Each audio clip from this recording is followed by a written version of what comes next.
Balik lagi nih Kiki dan Pepe. Kita datang lagi. Semoga belum bosan. Gue mau ngomongin langsung ya. Biasa review film. Filmnya yang gue tonton minggu ini. Lihat dong baju kita berdua.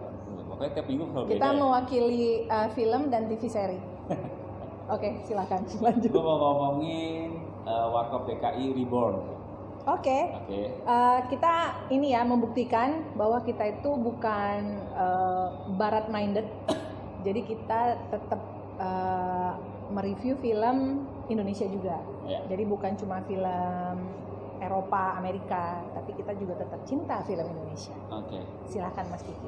Warkop DKI Reborn. Kali ini pemainnya itu adalah Adipati, Randy, sama si GGS tuh siapa? Ganteng-ganteng serigala. Aliando. Nah, gue lihat sih emang targetnya mau ngambil anak-anak muda ya. Kalau yang kemarin kan si Tora Sudiro sama Imana sama satu lagi jadi kasino gue lupa namanya. Emang targetnya jadi Gundala. Kan Abimana. Oh iya benar-benar. Oke. Ya pokoknya itulah gue lupa. Nah intinya tuh dia si itu Wiro Sableng. Iya. Hinoge Sebastian. Nah itu dia. Lanjut. Itu waktu itu kan kayaknya memang segmennya ingin merefresh Dono Kasino Indro. Nah ini itu sukses. Format itu sukses. Terus kebetulan juga pemasarannya juga bagus. Sehingga juga di beberapa tahun yang lalu, 2 tahun yang lalu nggak salah, setahun yang lalu itu mencapai istilahnya box office Indonesia. Betul. Nah yang sekarang ini berat nih. Beratnya karena pemainnya bukan 3 orang itu lagi. Ini pemain-pemain baru. Tapi tetap membawa nama Warkop, itu beratnya gitu loh. Dan beratnya itu juga sutradara ganti. Oke, sutradara ganti. Dan ketika gue nonton, gue nggak tahu ini film tentang apa sih gitu. Dan boleh bilang gue nyesel gue nonton itu karena ya komedinya itu nggak ada. Komedinya itu gini, biasanya kan dibikin setup kan, satu kejadian. Naik.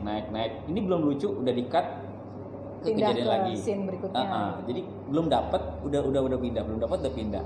Terus kalaupun lucu pun dipaksa gitu. Jadi kayak gue nggak ketawa gitu loh. Gue sebagai orang yang nonton film Warkop DKI pada zamannya waktu masih almarhum Kasino atau gitu. Jadi kayak kayak jatuh banget, flop banget gitu loh. Kasian gitu. Iya. Apalagi ketika yang kemarin yang sebelum yang Torasido itu sukses, yang ini kayak ngeflop banget. Padahal itu ada 3 pemain yang menurut gue itu cukup mumpuni gitu. Ada Aliando, ada Adipati, tapi entah kenapa kok nggak dapet ya gitu. Jadi kayak gue sebagai pecinta film Indonesia yang suka mengajak orang-orang ayo dong nonton, jadi gue kayak malu gitu. Even sampai gue pun ketiduran, dan ketika gue ketiduran, serius lu ketiduran? Ketika gue ketiduran, gue bangun, gue udah tahu jalan ceritanya. Oke. Serendah itu gitu. Menurut lu apa ya yang bikin film ini berbeda treatmentnya sama yang pertama? Maksudnya yang pertama kita tahu ya, mereka promonya kalau menurut gua keren lah ya. Maksudnya gila-gilaan gitu banget gitu. Sampai dan di pesawat ya, gitu. Dan salah satu personel Warkop yang tersisa tuh si Indro-nya kayaknya involve banget gitu di promo yang pertama. Nah, yang kedua ini kita jarang denger gitu. Maksudnya promonya di TV, terus kayak di banner-banner, di bioskop apa juga nggak ada. Jadi yang bikin bingung kalau gue pribadi, karena gue memang belum nonton, yang pertama pun gue nggak nonton, apa yang membuat si Warkop DKI ini harus kembali dibuat versinya yang sekarang, maksudnya kenapa harus diulang gitu?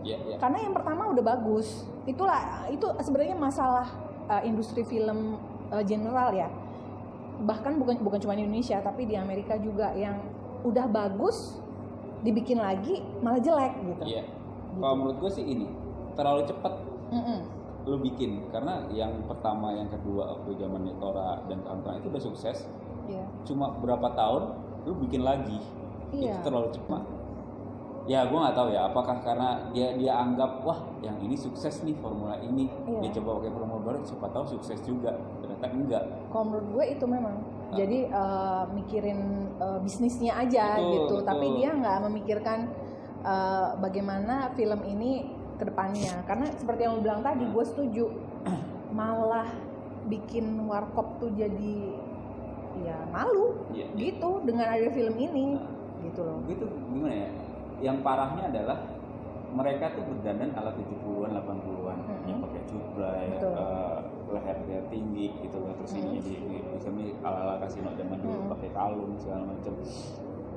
Dan tapi di sekitarnya dia itu nggak ada yang sibuk, tapi kekinian. Ini kayak aneh gitu, mereka tuh aneh banget sih gitu. andai kata nih kalau mereka itu, kalau gue bilang mereka ikut konsep kekinian, jadi orang-orang biasa tapi sahabatan bertiga, tapi bercerita tentang warkop tapi lebih kekinian. Gue rasa itu akan formulanya akan sukses, akan lebih bisa make sense gitu. Karena gue nonton sama teman-teman gue yang memang umurnya jauh di bawah gue, dia ngerasa dia nonton karena ada Ipati, karena ada si Aliando. Nggak nyambung jokesnya gitu loh. Andai kata dibuat kekinian, gue rasa akan nyambung. Dan itu akan apa ya? Akan naikin penonton kalau menurut gue. Dan parahnya lagi kan, ini film bikin 2 seri. Jadi lo tahun depan siap-siap aja. Gue baru mau nanya sama dia, menurut lo perlu nggak ada lagi film warkop? Nggak taunya emang bener ada. Udah dengan review kita, teman-teman nggak anti nonton film Indonesia. Masih banyak film Indonesia yang bagus. Orang tua lo ngajakin nonton itu ya sebagai pengabdian aja nggak apa-apa. Tapi kalau lo mau tidur, monggo. Bukan maksud gue, oh ya, bapak minta ditemenin nonton, oh ya wes, gitu loh. Tapi jangan atau lo beliin tiket, lo masuk ke dalam, lo tinggal. Ya, oke lah, gitu aja. Ya, thank you.